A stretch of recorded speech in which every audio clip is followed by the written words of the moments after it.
다 함께 사도신경으로 우리의 신앙을 고백함으로 7월 21일 목요일 모세의 기도회를 시작하겠습니다. 나는 전능하신 아버지 하나님 천지의 창조주를 믿습니다. 나는 그의 유일하신 아들 우리 주 예수 그리스도를 믿습니다.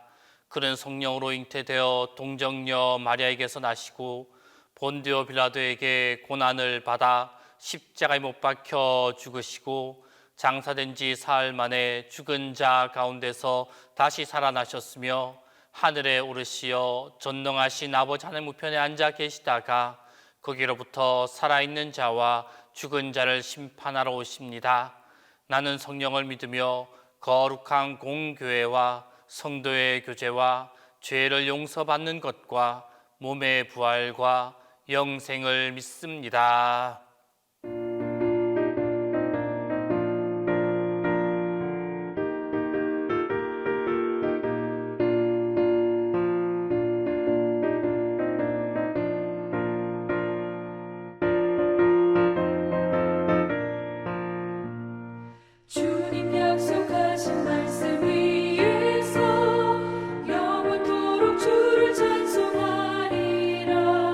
소리 높여 주께 영광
하신 주의 사랑을 믿고 성령으로 힘써 싸워 이기며 약속 믿고 굳게 서리라. 굳게 서리 영원하신 말씀 위에 굳게 서리. 굳게 서리 그 말씀 위에 굳게 서리라. 주님 약속하신 말씀 위에서 성령 인도하는 대로 해가며 주님 품에 항상 안식 얻으며 약속 믿고 굳게 서리라. 약속 믿고 굳게 서 영원하신 말씀 위에 굳게 서리. 말씀 위에 굳게 서 그 말씀 위에 굳게 서리라.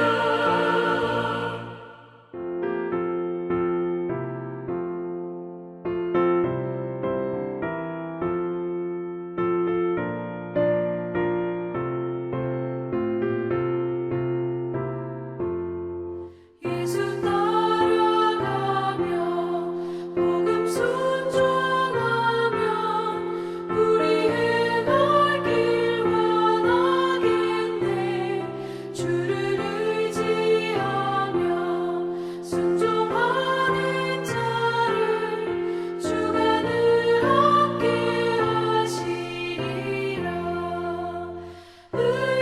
의지하고 순종하는 길은 예수 안에 즐겁고 복된 길이로다.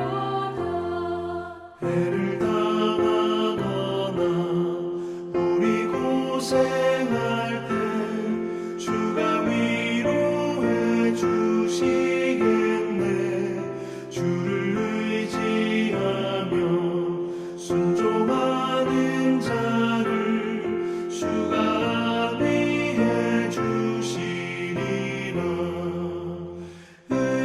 의지하고 순종하는 길은 예수 안에 즐겁고 복된 길이로다. 남의 짐을 지고 슬픔 위로하면 주가 상급을 주시겠네. 주를 의지하며 순종하는 자를 항상 복 내려 주시리라. 의지하고 순종하는 길은 예수 안에 즐겁고 복된 길이로다. 우리 받은 것은 주께 다 드리며 우리 기쁨이 넘치겠네. 주를 의지하며 순종하는 자를 은혜 풍성케 하시리라. 의지하고 순종하는 길은 예수 안에 즐겁고 복된 길이로다. 주를 힘입어서 말씀 잘 배우고 주를 모시고 살아가세. 주를 의지하며 항상 순종하며 주가 사랑해 주시리라. 의지하고 순종하는 길은 예수 안에 즐겁고 복된 길이로다.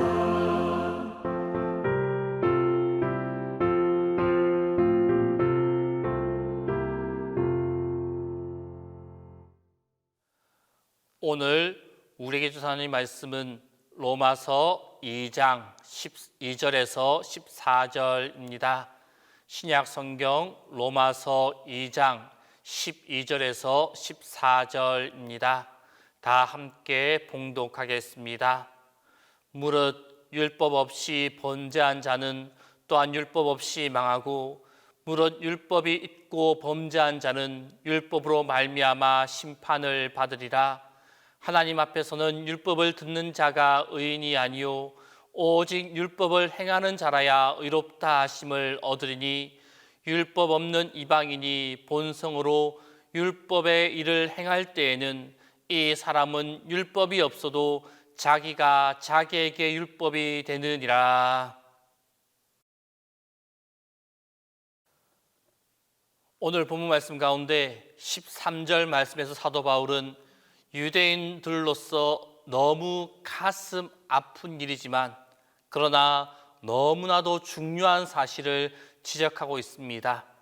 13절 말씀을 다시 보게 되면 하나님 앞에서는 율법을 듣는 자가 의인이 아니요 오직 율법을 행하는 자라야 의롭다 하심을 얻으리니 라고 말씀하고 있습니다. 즉 사도 바울은 바로 하나님 앞에서는 율법을 듣는 사람이 의인이 아니요 오직 율법을 행하는 사람이 의인이다 라는 것입니다. 이와 같은 사도 바울의 말은 당시 유대인들이 율법을 듣는 일을 매우 중시하였던 사실을 배경으로 한 말입니다. 물론 예전부터 그러했지만 BC 586년 남유다가 바벨론에 멸망한 후에 유대인들에게 있어서 율법을 듣는 일은 하나의 두드러진 민족적 특징이 되었습니다. 예루살렘 성전이 파괴됨으로 인하여서 더 이상 그곳에서 제사를 드릴 수 없게 된 유대인들, 그들은 이때로부터 율법을 듣는 일에 모든 정성과 노력을 기울이기 시작하였습니다. 율법을 들음으로써 자신들이 하나님의 백성이라는 그 사실을 스스로 확인하였습니다. 성전에서 제사를 드릴 수 없게 된 그 상황에서 선민으로서의 민족적 정체성을 확인할 수 있는 길, 그 길이 바로 율법을 듣는 이 길밖에 없었습니다. 회당이 생겨나게 된 것도 다 이 이유 때문입니다. 회당은 율법을 가르치고 배우는 곳입니다. 율법을 중시한 유대인들이 세계 어디를 가든지 자신들이 가는 그곳에 회당을 세웠습니다. 그리하여 예수님 시대에 이르러서는 예루살렘 성전이 있는 팔레스타인에도 회당이 여럿 있을 정도였습니다. 당시에는 헤롯 성전이 화려하게 지어져 가고 있었습니다. 물론 성전에서 제사도 드릴 수가 있었습니다. 그런데도 팔레스타인 도처 회당이 있었다라는 것은 그들이 얼마나 율법을 듣는 일에 열심을 가지고 있었는지를 잘 반영해 주고 있습니다. 율법을 듣고자 하는 그 열심은 조금도 식지 않았던 것입니다. 사실 따지고 보면 이 얼마나 아름다운 신앙입니까? 하지만 이들의 문제는 율법을 듣는 그 자체만을 중요시하였지 왜 율법을 듣는지, 왜 율법을 들어야만 하는지 그 이유를 망각해 버렸다라는 데 있습니다. 성도 여러분, 우리는 하나님의 말씀을 듣습니다. 왜 말씀을 듣습니까? 귀의 만족을 얻기 위해서입니까? 말씀을 듣는 이유는 그 말씀을 듣고 말씀대로 실천하기 위해서입니다. 바로 하나님의 뜻대로 살아가기 위해서 우리가 말씀을 듣고 말씀을 읽으며 나아가는 것입니다. 그런데 듣는 일만을 지나치게 중시하다 보니 그런 감각이 이들에게서 사라져 버렸습니다. 하나님의 말씀을 듣고 은혜 받는 그것으로 끝나 버렸습니다. 많은 고민과 아픔을 안고 그것을 내 삶 속에서 실천해야 한다는 그 인식이 서서히 희박해져 갔던 것입니다. 이러한 상황에서 말씀을 듣는 것이 그들에게 실제적인 도움이 되었겠습니까? 그들에게 과연 말씀을 그냥 듣는 것, 그것이 유익을 주고 있습니까? 아니, 굳이 이러한 상황이 아니더라도 그들에게는 마찬가지입니다. 하나님의 말씀을 들었다는 사실이 그들을 의롭게 해줍니까? 그들로 선민이 되도록 그들을 이끌어 줍니까? 절대 그렇지 않다라는 것입니다. 사도 바울이 지적하고 있는 바가 바로 이러한 것입니다. 착각 속에 빠지지 말라라는 말씀입니다. 착각 속에서 빨리 헤어나와야 한다라는 그 말씀이 오늘 본문의 말씀입니다. 그러므로 오늘 우리 역시 이것을 주의해야만 합니다. 종교개혁 이후로 개신교에서 가장 중요시하는 것, 그것은 아마도 말씀일 것입니다. 그래서 예배 시간에도 말씀 선포가 주를 이룹니다. 교회의 모든 모임은 물론 성례전에도 말씀이 빠지면 안 됩니다. 그러다 보니 오늘날 우리 가운데 어떠한 현상이 벌어지고 있습니까? 말씀을 듣는 것으로 모든 성도된 의무를 다 하였다라고 생각하는 성도들이 있다라는 것입니다. 주일날 교회 가서 목사님의 설교를 듣고 오면 마치 자신이 거룩해진 것처럼 착각하기도 합니다. 이 모습, 유대인들과 다를 바가 무엇입니까? 그러므로 성도 여러분, 이제 이 잘못된 의식에서 깨어나야만 합니다. 하나님께 정말 인정받는 사람은 말씀을 열심히 듣는 성도가 아니라 요셉과 같이, 다니엘과 같이, 모르드게와 같이 내 삶의 현장에서 그 말씀을 그대로 지키며 행동하며 살아가는 사람입니다. 우리 모두 하나님의 말씀을 듣는 것에서 넘어서서 내 삶의 현장에서 삶으로 실천할 수 있기를 바랍니다. 삶으로 행동할 수 있기를 바랍니다.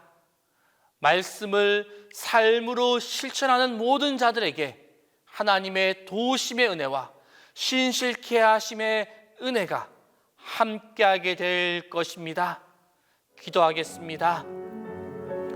오늘 시간 기도하실 때 첫 번째로 말씀대로 행하는 믿음이 되게 해달라고, 두 번째로 교회학교 여름 행사가 잘 진행될 수 있게 해달라고, 세 번째로 대학 입시를 준비하는 수험생들을 위하여서 이 시간 함께 기도하겠습니다. 하나님, 지금 우리의 모습을 돌아봅니다. 매 순간 말씀을 듣고 말씀을 읽으며 말씀과 함께 살아가고 있는 우리의 모습을 돌아봅니다. 지금 우리의 모습이 오늘 본문에 나오는 유대인들의 모습은 아닌지 다시금 돌아봅니다. 말씀을 듣고 말씀을 읽는 것이 모두라고 착각하며 살아가고 있지는 않은지 돌아봅니다. 내가 들은 말씀, 내가 읽은 말씀, 그 말씀과 함께 말씀대로 행하는 우리의 삶이 되게 하여 주옵소서. 듣고 행하는 믿음으로 많은 자들에게 선한 영향력을 돌리는 우리의 삶이 되게 하여 주옵소서. 우리의 행함을 통하여 주의 많은 믿지 않는 자들에게 좋은 영향력을 끼치어 그들에게 하나님에 대한 좋은 이미지, 교회에 대한 좋은 이미지를 심어주는 우리 모두가 되게 하여 주옵소서. 하나님, 오늘부터 중고등부 여름 수련회를 시작으로 각 부서의 교회학교 여름 행사들이 진행됩니다. 이 모든 일들이 형식적으로 치른 여름 행사가 되지 않게 하시고 주님을 만나고 주님께 영광 올려드리는 복된 시간이 되게 하여 주옵소서. 코로나19 확진자가 다시금 증가되고 있습니다. 이번 교회학교 모든 수련 일정 가운데 코로나19로 인하여 어떠한 어려움과 아픔을 겪는 일이 발생하지 않도록 안전하게 지켜주시고 보호하여 주옵소서. 또한 교회학교 여름 행사를 위하여 수고하는 교육자들과 부장들과 교사들에게 지혜를 주셔서 건강하게 잘 진행할 수 있도록 인도하여 주옵소서. 이번 교회학교 여름 행사를 통하여 동신교회 교회학교가 다시금 일어나는, 다시금 부흥하는 기회가 되도록 인도하여 주옵소서. 하나님, 올해 대학 입시를 준비하는 학생들이 있습니다. 지난 2년 동안 코로나로 인하여 제대로 된 공부를 하지 못하고 고3이 되어서야 학교에서 공부를 진행하였습니다. 코로나로 인하여 학업이 미진한 부분들을 잘 채울 수 있게 하여 주옵소서. 공부하는 시간 지혜와 기억력을 다하여 주옵소서. 무더운 날씨 가운데 힘들어하지 않도록 힘과 체력을 다하여 주옵소서. 하나님, 다시금 코로나19 확진자가 증가하는 이 혼란한 시간에 우리 수험생들이 본질을 다시 생각할 수 있기를 바랍니다. 하나님께 기도하는 법을 배우고 끊임없이 이어지는 불확실한 미래에 대해 믿음으로 대처해 나가는 법을 배우게 하여 주옵소서. 어떤 상황 속에서도 자신이 하고자 하는 일을 계속해 나갈 수 있는 삶의 태도도 하나님께서 허락하여 주옵소서. 또한 참된 평안을 주님께서 주옵소서. 최선을 다하되 하나님께 맡기고 주님께 기도하는 주님의 자녀들 되게 하여 주옵소서. 주님, 담임 목사님 항상 주님의 도우심과 인도하심과 보호하심으로 함께하여 주옵소서. 매 순간 영육간의 강건함을 허락하여 주시고 주님 주시는 충만한 지혜와 건강함으로 동신교회를 이끌어가는데 부족함이 없도록 돌보아 주옵소서. 우리와 늘 함께 하시며 때로는 바람처럼, 때로는 불처럼, 때로는 단비처럼 역사하시는 주님, 무더운 날씨 가운데서도 하나님의 도우심과 하나님의 풍성한 은혜와 능력이 충만한 하루가 되게 하여 주옵소서. 이제는 주님께서 가르쳐 주신 기도를 다 함께 하오니 하늘에 계신 우리 아버지, 아버지의 이름을 거룩하게 하시며 아버지의 나라가 오게 하시며 아버지의 뜻 하늘에서와 같이 땅에서도 이루어지게 하소서. 오늘 우리에게 일용할 양식을 주시고 우리가 우리에게 잘못한 사람을 용서해 준 것 같이 우리 죄를 용서하여 주시고 우리를 시험에 빠지지 않게 하시고 악에서 구하소서. 나라와 권능과 영광이 영원히 아버지의 것입니다.